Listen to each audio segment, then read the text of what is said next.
Hello, my friends. Today's study will help us understand a bit more of God's covenantal love. Now, if you're unfamiliar with the word covenant, think of it as an agreement between two or more people. However, the covenants mentioned in the Bible are so much more than that. They are usually very solemn and typically everlasting. Biblical covenants are promises to certain action or to refrain from doing something. God usually uses human relationships as metaphors for his love for us. For example, that of a husband and wife.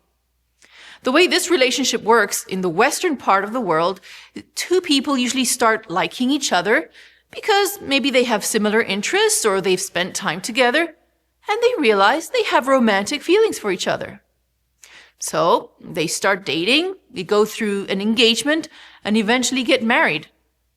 At the wedding ceremony, they usually exchange vows which involve certain promises of loyalty, exclusivity, care, love, and more.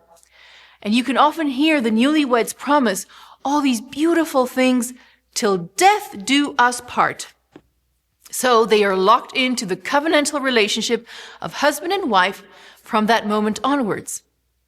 Deuteronomy 7 verses 6 to 9 shares how God started that covenantal relationship with his people. It wasn't a mutual choice at first, and it wasn't because of anything outstanding God's people did or had.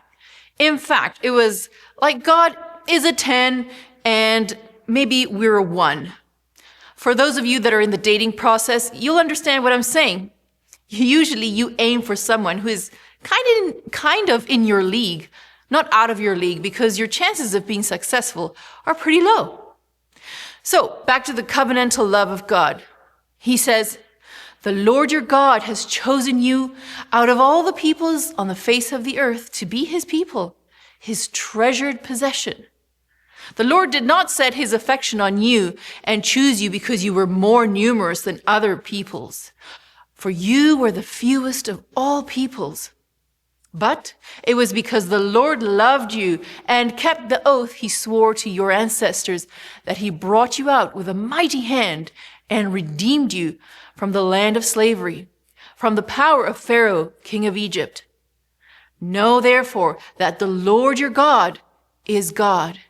He is the faithful God, keeping his covenant of love to 1,000 generations of those who love him and keep his commandments. God has no intentions of backing out of his end of the covenant, and I'm so grateful for that. But God does have expectations of this relationship. He does want our love and loyalty to him. But more on that in the coming days, so stay tuned. I'll see you tomorrow.